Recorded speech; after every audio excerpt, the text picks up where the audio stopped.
Hello, my name's Ian Mobsby. I'm the priest missioner to the Moot community, and welcome to Bow Lane in the heart of the City of London. Over 30,000 people walk down here every single day.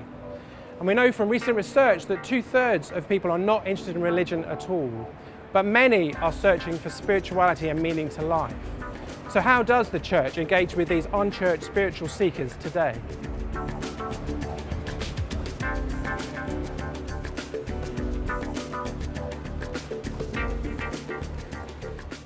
So here we are in the Church of St Mary Aldermary in the City of London. This is the new home of the Moot community. There's been a church here now for over 900 years. The original church here was built by the Benedictines from Christ Church, Canterbury. Moot is a new monastic community which puts the emphasis then on how we live and how we do things. We know a pattern of spirituality to live out the Christian faith. Partly because many people are trying to answer the question, how should we live? One of the great things about new monasticism is that it's an old, new way of being church, which is focused then on radical hospitality. This is Sunday in Moot. Spaces in the city are really important. If you look around this whole area, there's very few places where people can stop to engage with other people. But isn't it a great shame that church spaces only do this on Sundays? So we have a real vision for doing this every day. Developing this area at the back here as a public space where people can encounter themselves, encounter other people and explore spirituality. On Bow Lane, if you go to a coffee shop, you just go in there and grab a coffee and run away. We want to run a kind of cafe where people can actually stop, which creates an opportunity for us to build up relationships with people who live and work in the City of London.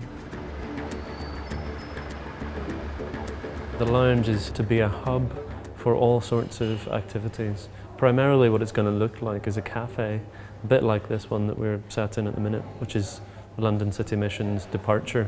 Different part of London, different sort of people, but doing a similar kind of thing. We have a comments book and people always put in it, oh, we find it a really relaxing place to be. They get to know other people who work here or other customers, so they sort of come back to meet them. You can come here, have nothing, or you can have a cappuccino and stay here all day. So I think that aspect of it is very, very relaxed, and I think that benefits people. Not only will we be able to serve really nice tea and coffee and good snacks and have people enjoy and be provoked by great artistic stuff, but they'll be able to come in and do some work and hang out. It'll be a relaxed space, there'll be free Wi-Fi. The design that we're working on is for both big communal tables for people to sit around and chat and read the paper and engage in conversation, and little secluded spaces are off to the side with little reading lamps, people to get some space to themselves or to sit and have a conversation, an intimate conversation with one other person. Seasonally, there will be gallery exhibitions, there'll be music, there'll be performances, there'll be poetic recitals, there'll be various artistic endeavours going on in the place. And of course, a daily rhythm of prayer and worship in the church. And you think, well, how does this all fit together in an expression of Christianity? It begins to open you up to the possibility of God and of the gospel, the good news of the gospel. I think it's going to really change people's perspectives on what it means to be a Christian, because in the modern period, religion is very often being boiled down to something that's more cerebral or for the afterlife, not for today. So art is going to be massively important because we want people to enter into an experience of God, not just knowledge about God. When you come into this space, the Moot Cafe Lounge, it's going to feel like a reverential, special, warm space. We have a real strong emphasis on the kind of Christian contemplative tradition, which is all about encountering God from within your own experiences and within your own life. So hopefully the meditation group, the forms of prayer, discussion groups and dialogue groups will help people to realise that God is very present in their life and not quite so alien. I'm not a religious person, I'm not a practicing person. I found meditation a very good way to kind of connect with those kinds of ideas and that part of yourself. It just helps clear your mind and focus on what's important. As usual, we'll have an introduction, sort of some pre-relaxation and then we'll go into a 20-25 minute meditation. Meditation actually has its roots in Christianity. There's other religions have used it, but it's right from the early days, from the teachings of Jesus, and just from awareness of kind of how the mind and all its chatter can get in the way of connecting with God. People took to the deserts.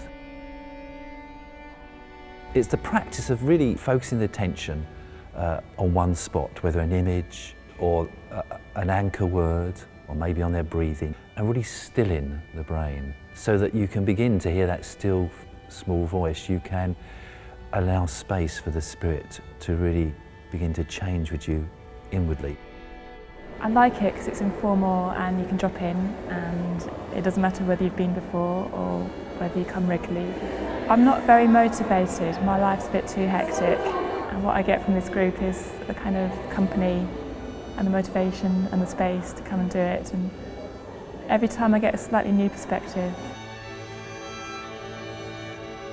We're really struggling with mission and evangelism in the UK at the moment, particularly in England, because the church is unable to reach some parts of society that are estranged from it. So this project is unique in the sense that it's actually trying to look at engaging with spiritual seekers that are interested in spirituality and not religion. So I think we have to attend to our hearts, because this is the deepest way of knowing. We talk about quite big issues. We found sometimes it has to be a bit of controversial. So we've talked about issues like creation, science, creation, evolution. We've talked about death. How do we respond to death? How do we face death in our culture or not face death? But all those things, what they do is they just open up a really interesting discussion. I think I wanted to think about things a bit more deeply, have a bit of context, and think about my spiritual journey. Mission to me means, I guess, at the root, being sent. We go to where people are at rather than expecting people to come to us. But that doesn't just mean physically, it also means to engage with people where they are, it means to listen.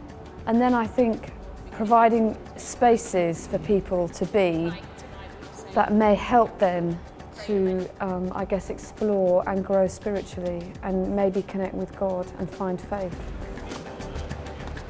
We need to be present in the community. We need to be there every day, reliably, serving people, creating an interesting, thought-provoking space that will help people to begin questioning the way things are for them.